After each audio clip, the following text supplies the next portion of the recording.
consistent. Harry's played a lot of football for us. He was a guy that didn't redshirt. He's played a lot his freshman year. Last year didn't play as much as probably he would have liked or whatever. But we were able to stay healthy last year. But Harry's a steady guy, man. He graded out. I don't know if he was the highest grade from our second preseason game, but he's been very consistent. Caleb Jones, he's got some activity for us in the last season.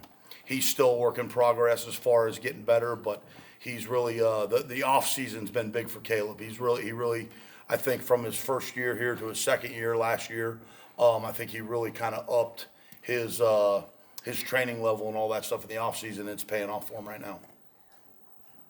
Depth, is something you guys have been trying to develop. How has that come along? Do you feel like during fall camp? Well, the great thing is, I feel like we've got we got a solid 5 guys, and we've got now after camp, obviously from spring ball to now, there was a lot to be proven, and I feel a lot better right now at where we are right now. Obviously, not the end of camp yet, but we've got some good competition going. To figure out who. Kind of got an idea who that 6th and 7th guy is going to be. But we feel like we've got some good competition for that 8th, 9th spot. I don't know if we'll roll 10 guys in there this year or not. This depends as guys keep growing and getting better. But I do feel a lot more comfortable today than I did leading into camp. Obviously we knew the summer was going to be big. Now that Caleb has the strength and conditioning piece down, what do you think is kind of the next step for him? Just the mental component of everything that's happening, and then consistency. He does a great job knowing what to do and all that stuff. But then he's a big guy and he starts getting tired a little bit, and he'll have a lapse here or a lapse there, and it's just consistent. And it's not that he doesn't know what to do. It's just I think he sometimes that just the play in, play out consistency. Because he hasn't been a guy that's played over and over and over and over. And, in the offensive line, I know defensively, people like to rotate and all that stuff. But in the offensive line, again, I'd love to rotate guys. But to me, we're 45.45% of the offense every snap. And those 5 guys, the consistency of having those 5 guys working together and from a call standpoint and knowing what's going on and all those things, it's big. How have you liked how they've all been working together in the camp here? Really good. And what's been fun is we've been, just playing with some different combinations. We for the most part, we've had our 1s out there together and our 2s. And in that 2 group, there's been some rotation, not rotation, but some guys playing some different spots. But here lately, we've been plugging in, moving some guys in and out of even the first unit just to kind of get some different combinations going.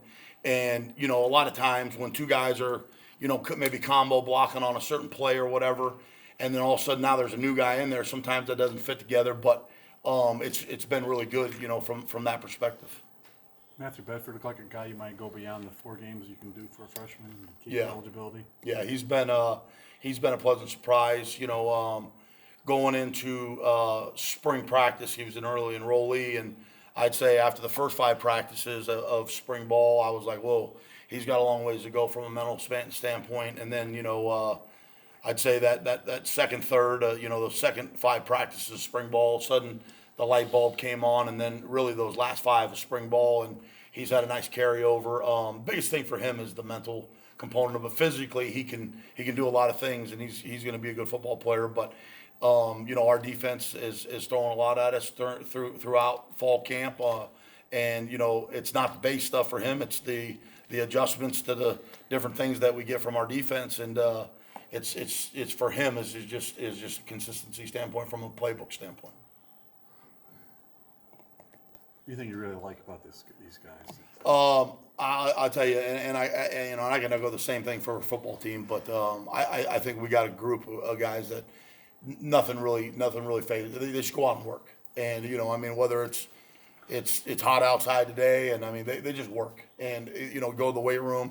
I can say that in my 2 years here and other places I've been, the strength coach usually, when they're in the weight room, it may be a bad day for the offense, or the O-line didn't have a great performance in the weight room and all that stuff. And I'm never getting any bad reports from the weight room. We haven't had any issues throughout fall camp. It's been a clean camp.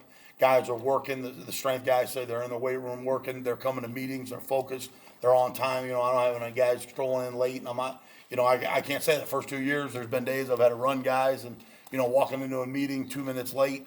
But it's just been clean. They just work. And I think that's the kind of the mindset of the team, and it's been fun. I know we talk about it as a staff, but for the O-line, I actually brought up in a meeting one day, in a full staff meeting, it's been great. I have had zero issues in the group, and it's just, they just show up and they do the work. So everybody stayed pretty healthy? Yeah, for the most part, we've got our typical bumps and bruises and all that. But I told you can ask those guys when you talk to them. I told them the night before we start our first practice, I said, you better remember how you feel right now, because you're not going to feel this good until we get done playing a bowl game. And so their bodies are beat up and all that stuff. But we're in the process of building them back, and they got to take care of their bodies and all those good things. But nothing major to knock on wood, but nothing major to be scared about. This question may have been asked. I had to go run out for a second. Yeah. But I saw Coy was playing a little bit of left guard, and you had Kay a little bit left tackle. Is it trying to develop that depth by having some of those top 5 guys be ready in case? Yeah, again, it just would, we talked about, just creating some different combinations for down the road emergency situations and all that stuff. So, Coy throughout camp had, in some one-on-ones and things like that, I had put him in there and got him a couple reps. But I just said, for a couple days here, we're gonna go, throughout the whole practice and just see what he can do in there and make sure, he has a grasp of what he's doing, and did a really nice job today from bird's eye view out there on the field. We'll watch the film, and I'm sure there'll be some technique things that he's got to get corrected and all that stuff. Caleb, obviously moving from right to left, he was, a left tackle from the get-go, so that's not been a big component. We got to get some other guys swinging around and things like that as well. How's the grasp of the playbook with everybody? It's been good, it's, as we started looking at Ball State, it's funny because, there's some nuances to what we're doing, but there's a lot of similarities what we're doing. So as we're watching the game film of us play Ball State last year, and the play calls are up on the screen for our guys, I'm saying, okay, hey, now this is this, and it's just different terminology. Right. And so for the most part, and there's some things that we're doing now that we weren't doing and all that, but from a meat and potato standpoint, it's just different terminology. And the great thing was they had all spring, all summer, all the the PRPs, player run practices during the summertime. I think the transition has been smooth. For the young guys, it's probably been the hardest because they have never run any of the plays, so they're learning it all. But the guys that have been around here for our 2017, 2018 season, it's just a matter of transforming words. Is there a transition for you though too? There is, yeah. Sometimes. How's your learning process? Well, a good thing I got Danny Friend. Sometimes I'll look at Danny and he'll have to remind me. He just gives me some old terminology sometimes, but no, it's been good, and we just got to keep our head down and keep working. That's what they've been doing. We'll just keep doing it. Any young guy surprises these 3 weeks? I'll tell you, Mike Kadick, Matt post spring, we knew Bedford, we knew was a guy that was probably going to play. Mike Kadick after spring ball, I thought, okay, he's probably going to have to be a guy that red shirts this first year and all that stuff. And he probably will. We don't ever make that determination right now because we got the new rule. They can play in 4 games, but Mike Kadick's been a lot better during fall camp than he was in spring. In the spring, I kind of threw the football in his hand and had him playing center, and he's having to do a lot of things. And then I said, well, hold on a second. We put him at guard, and then he had the summertime to kind of settle in and be able to snap and all that stuff. So he's been a pleasant surprise. And then all of our young guys, Tim Weaver, that got here in June, wasn't an early enrollee. He's learning.